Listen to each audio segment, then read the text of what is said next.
일반인들이 토지 투자를 못하는 이유는 가격을 모르기 때문입니다. 어떤 가격을 얘기를 하는 걸까요? 네, 내가 팔 수 있는 가격을 모르기 때문입니다. 만약에 압구정동 현대아파트를 매입하려고 생각하는 사람이 있다면 가격을 확인하는 방법은 너무나도 간단하죠. 네이버 부동산에 매매 물건을 확인을 하고 또 실거래가를 확인을 하고 부동산 사무소에 전화를 해보면 너무나도 간단히 알 수 있습니다. 네이버 부동산에 확인을 해보니까 50억 원, 51억 원, 50억 5천의 물건이 있고 또 실거래가를 확인을 해보니까 12억 원에 매매된 것이 있다면 가격은 50억 정도에서 좀 깎아봐야 되겠구나 라는 생각을 하게 되죠. 만약에 45억 원에 나온 급매물이 있다면 어렵지 않게 결정을 할 수 있습니다. 하지만 10억 원의 아파트가 5억 원에 나오는 일은 없다고 봐야죠. 경매라도 49억 원 정도의 낙찰이 될 겁니다. 토지는 어떨까요? 용인에 2차선 도로에 붙은 땅이 평당 100만 원에 급매로 나왔어도 결정을 하지 못합니다. 이게 싸게 사는 건지 비싸게 사는 건지를 알지 못하기 때문이죠. 이 얼마에 팔리는지를 알아보려면 아파트처럼 편하게 알아볼 수가 없습니다. 네이버 부동산에 찾아봐도 똑같은 땅을 찾을 수가 없고 또 실거래가를 확인을 해봐도 없습니다. 그래서 그냥 포기를 하는 거죠.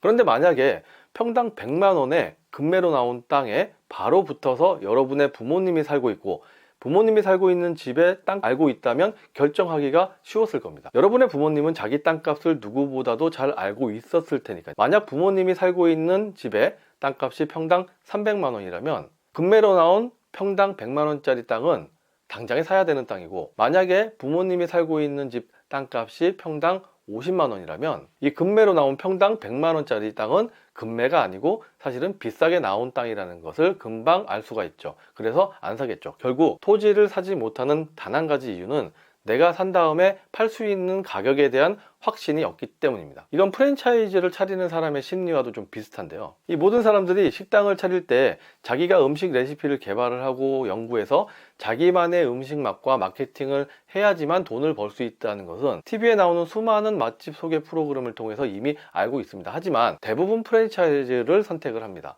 귀찮기 때문이죠. 프랜차이즈에서 다 알아서 해주는 게 편하기 때문입니다. 그래서 결과는 똑같습니다. 발품을 팔고 시간을 투자한 쪽은 돈을 버는 것이고 그렇지 않은 쪽은 돈을 벌지 못하는 거죠. 그래서 부동산으로 돈을 벌려면 임장이 중요한데 임장을 가서 부동산 사무소를 다양하게 만나봐야 되는 이유는 뭘까요? 제가 2020년쯤에 서울의 증산역 근처를 임장을 하면서 돌아다녔는데 총 5곳의 부동산을 방문을 했습니다. 처음 방문한 곳은 30대 초반의 젊은 친구 2명이 동업을 하고 있는 자그마한 부동산 사무소였는데 작은 규모의 부동산 사무소 안에 각종 지도와 개발 계획 이런 자료들이 많이 붙어 있었어요. 여기저기 붙어 있었습니다. 그리고 월세 물건부터 신축 부지까지 분주하게 전화 통화를 하고 있었는데 제가 신축할 만한 구옥이나 토지가 있냐고 물어보니까 이곳이 평당 2천만 원 선이었는데 역 근처부터 시작을 해서 평당 2천, 3천, 500까지 올랐다고 하면서 앞으로도 괜찮은 지역이다 라는 얘기를 하더라고요. 이 상암 DMC 영향으로 오피스텔도 많이 찾고 또 원룸, 투룸을 찾는 사람들도 굉장히 많아지고 있다. 좋아질 걸로 보인다. 그러면서 평당 2,200만 원짜리 물건을 보여주면서 이 정도면 굉장히 괜찮은 물건입니다 라고 하더라고요. 그러고 나서 세 번째 부동산을 갔는데 10대 중반의 사장님이 계세요. 아이고 여기가 얼마 전까지만 해도 1,500만 원에 거래되던 곳이에요. 1,800만 원, 2,000만 원에 여기를 왜 삽니까? 하면서 2,300만 원짜리 나와 있는 땅을 소개를 해주셨는데 그 소개를 하면서도 야 참 여기가 몇 년 전에 내가 1,500만 원에 중개했던 곳인데 야 2,300만 원이면 너무 올랐어 이런 말씀을 하시더라고요. 자, 현지자는 과거 가격을 알고 있어서 부정적이고 투자자는 미래를 예측하기 때문에 긍정적이다 라는 말이 있는데 딱 그 모양새였어요. 그러니까 그 둘의 적정선을 찾는 것이 우리의 몫이 되게 되는 거죠. 아마도 세 번째 사장님은 자기 주위 사람들이 돈 버는 것을 보면서 평생 배 아파하고 있을 것 같습니다. 어느 토지 강사분께서 이런 얘기를 하시더라고요. 나한테 저 땅을 사서 건물을 지은 사람은 대체 왜 저 가격, 내가 팔은 저 가격에 샀을까가 너무 궁금하다.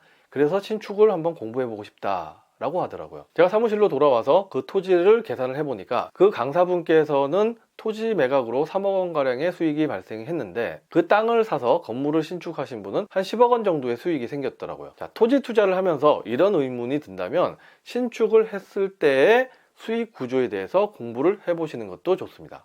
그리고 상가 투자 하시는 분들도 많이 계시는데 특히 상가 투자를 하실 때는 이 맛집을 좀 조심하셔야 됩니다. 자, 여러분들 맛집이 이 임차를 들어와 있는 상가라면 이게 독일까요? 성배일까요? 결론은 독이 든 성배입니다. 예를 들어서 101호가 월세가 200만 원이고 102호가 월세가 103호는 맛집이 들어와 있어서 350만 원이에요. 그리고 그 옆에 104호는 똑같이 월세가 200만 원입니다. 저 103호가 월세가 높아진 이유는 맛집이니까 장사가 잘 되고, 장사가 잘 되니까 가게 건물주가 월세를 올린 거고, 맛집 주인은 장사가 잘 되고 단골 손님들도 찾아오니까 월세를 올리더라도 그냥 옆집보다 조금 높은 월세를 내고 있었던 건데, 만약에 여러분이 월세가 높으니까 2호보다 더 높은 가격으로 103호를 매입을 한다면 어떻게 될까요? 그 후에 그 맛집이 나가버리면 어떻게 되는 겁니까? 맞습니다. 옆집 102호와 월세 가격이 다시 똑같아지게 되고, 그렇게 되면 매매 가격도 102호와 똑같아지게 되는 거죠. 본인이 맛집을 할 능력이 없다면